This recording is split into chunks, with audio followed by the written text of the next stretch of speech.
Salam sejahtera untuk kita semua. Yang pertama-tama, saya berterima kasih atas kesempatannya kepada Ibu Wina selaku dosen yang telah mengizinkan saya untuk berpresentasi dan teman-teman yang saya kasihi. Baik, perkenalkan saya Maria Agina dengan NIM 28922501002. Baiklah,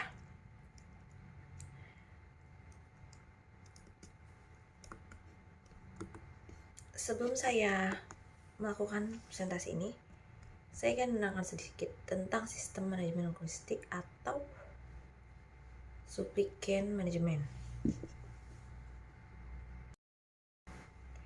Sistem manajemen logistik atau supply chain management menjadi bagian dari prinsip manajemen khususnya di bidang logistik. Dengan adanya sistem ini, maka diharapkan agar proses operasional perusahaan bisa berjalan dengan efektif.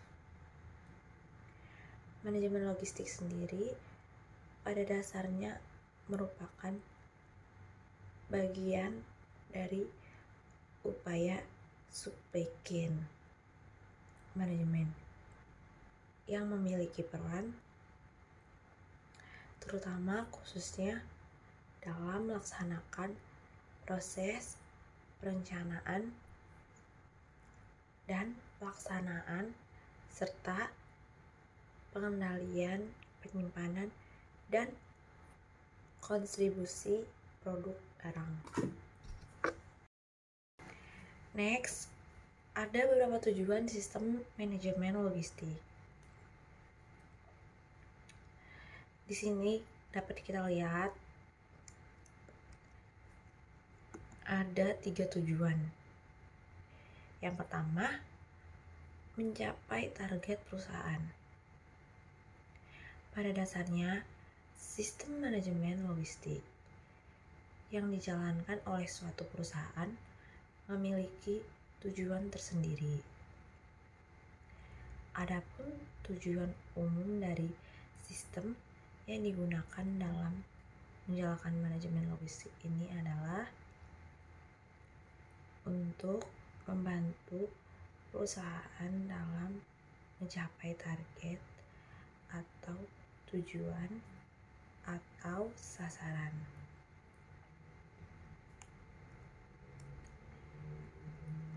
Lalu yang kedua, mengadakan persediaan barang. Dalam pencapaian target, perusahaan tentunya bagian logistik dari suatu perusahaan terus berupaya untuk mengadakan persediaan barang. Lalu yang ketiga, menjaga efisiensi dan efektivitas perusahaan. Tujuan lainnya dari manajemen logistik adalah untuk menjaga atau mempertahankan efisiensi dan efektivitas perusahaan.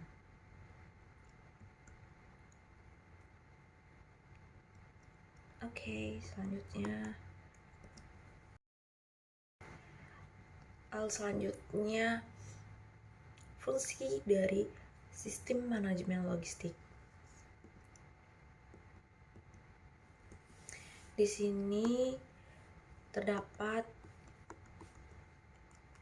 6 fungsi. Yang pertama itu fungsi perencanaan sistem manajemen logistik pada dasarnya memiliki beberapa macam fungsi dan salah satunya adalah fungsi perencanaan.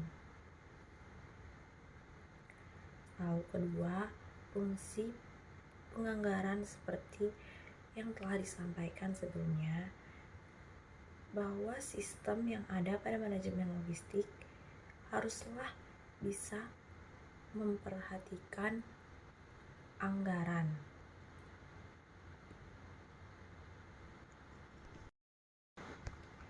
Yang ketiga itu fungsi pengadaan fungsi. Sebagai salah satu fungsi dari sistem, manajemen logistik memiliki pelaksanaan adanya fokus yang lebih terhadap pengadaan barang. Yang keempat, fungsi penyimpanan. Mengenai fungsi penyimpanan dari pihak manajemen logistik umumnya berkait dengan pengelola barang yang disimpan dan akan disalurkan. Baik, yang selanjutnya fungsi pemeliharaan. Yang dimaksud dengan fungsi pemeliharaan oleh pihak manajemen logistik pada dasarnya meliputi seluruh aktivitas yang dapat memelihara barang hingga barang aman dan dalam kondisi baik. Yang terakhir, yang keenam, itu fungsi penghapusan. Satu lagi fungsi dari manajemen logistik yang apa adanya perusahaan adalah fungsi penghapusan. Yang terakhir, fungsi pengendalian terakhir yang juga menjadi bagian manajemen logistik. Baik, selanjutnya komponen sistem manajemen logistik. Dalam pola sistem manajemen logistik yang baik diperlakukan beberapa komponen utama pendukung hal tersebut.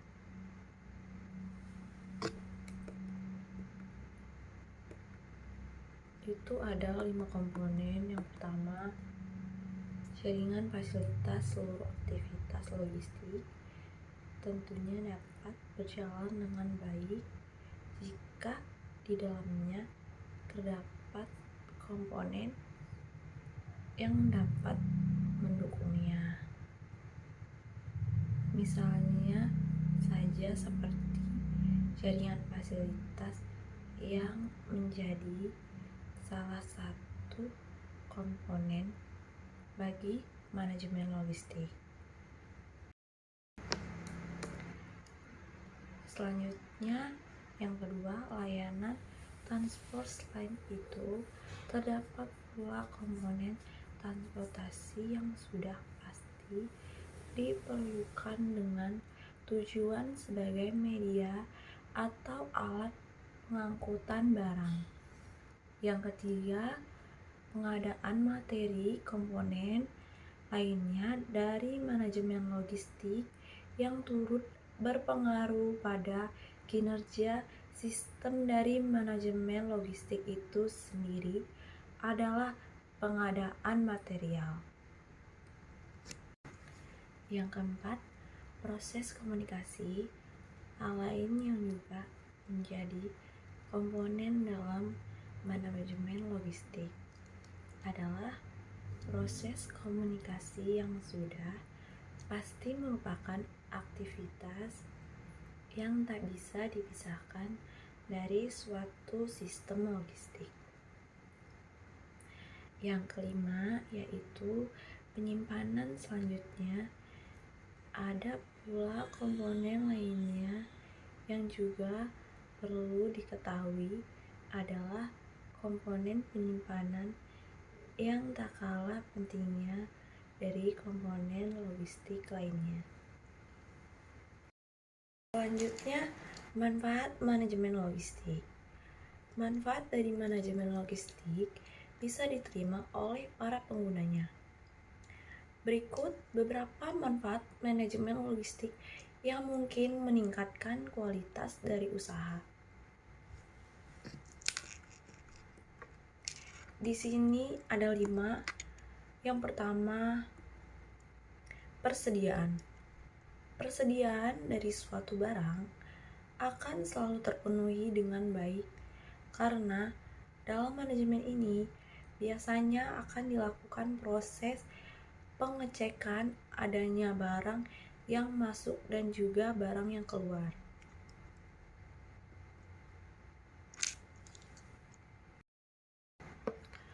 Lalu yang kedua, transportasi. Transportasi harus benar-benar dipikirkan dengan baik dalam hal logistik ataupun ekspedisi, karena transportasi ini akan menentukan apakah barang-barang bisa dikirim dengan baik atau tidak. Yang ketiga, layanan. Berbagai jenis layanan juga harus benar-benar dipikirkan dengan baik. Adanya manajemen ini, layanan yang nantinya akan diterima oleh pihak perusahaan hingga yang diterima oleh pembeli akan semakin tinggi. Manfaat manajemen logistik yang keempat, manajemen dan administrasi. Manajemen dan administrasi juga akan berjalan dengan sangat baik ketika dilakukan proses pengecekan atau verifikasi seluruh datanya sudah langsung tersedia. Yang kelima, kredibilitas. Apabila memiliki kredibilitas yang cukup tinggi dalam hal pengiriman barang, value proposition yang dimiliki oleh barang ataupun perusahaan bisa meningkat. Jadi, barang-barang yang dijual memiliki nilai yang cukup tinggi. Baiklah, selanjutnya dapat kita lihat sendiri. Di sini saya menuliskan contoh kasus sukses penerapan sistem manajemen logistik. PT Dinamika Distribusi adalah sebuah perusahaan distribusi barang konsumen yang jual berbagai macam produk, mulai dari makanan hingga barang elektronik.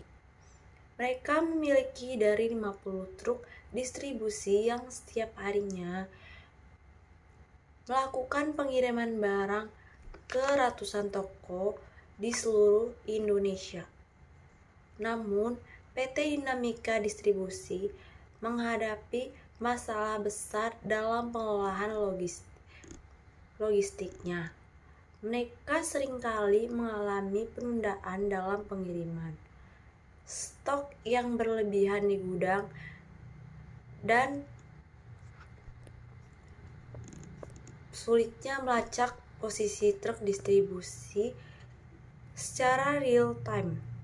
Untuk mengatasi masalah ini, PT Dinamika Distribusi memutuskan untuk melakukan perubahan besar dalam manajemen logistiknya. Berikut adalah beberapa strategi mereka terapkan.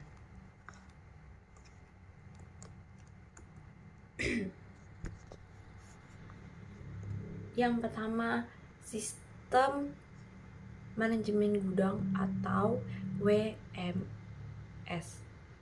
Untuk mengatasi masalah stok yang berlebihan, PT Dinamika Distribusi mengimplementasikan WMS.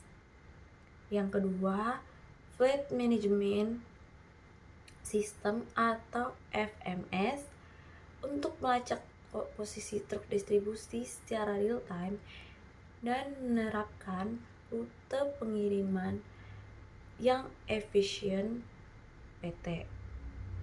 Lalu yang ketiga, manajemen hubungan dengan pemasok atau SRM, untuk memastikan ketersediaan barang dari pemasok PT.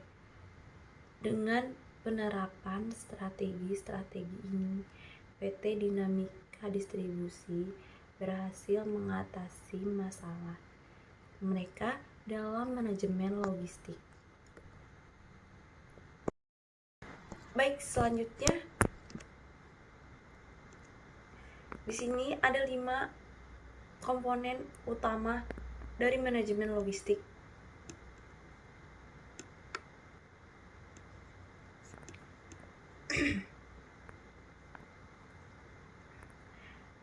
Yang pertama itu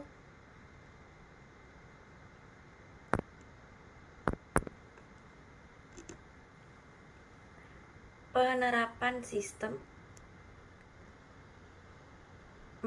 perencanaan pemerintahan sistem supaya dapat memenuhi permintaan para pelanggan melakukan perencanaan jadi salah satu komponen penting dalam pengelola logistik.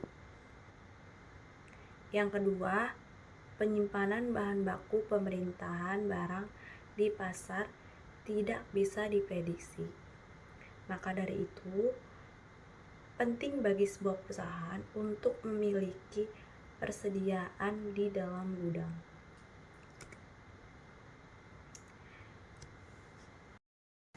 Yang ketiga, manajemen inventaris. Komponen ini bertanggung jawab atas pergerakan produk yang keluar masuk gudang, melihat jumlah stok, hingga menempatkannya di lokasi yang tepat sesuai dengan jenis dan kondisi barang. Lalu yang keempat, transportasi logistik juga mencakup penggunaan transportasi sebagai alat memindahkan produk dari satu tempat ke tempat lain. Yang kelima, pengawasan logistik merupakan sebuah proses yang cukup rumit dan membutuhkan informasi tepat agar semua komponen dapat berjalan dengan tepat dan benar. Baiklah, sekian video presentasi saya. Jika ada kekurangan kata dan bahasa, tolong mohon dimaafkan. Terima kasih.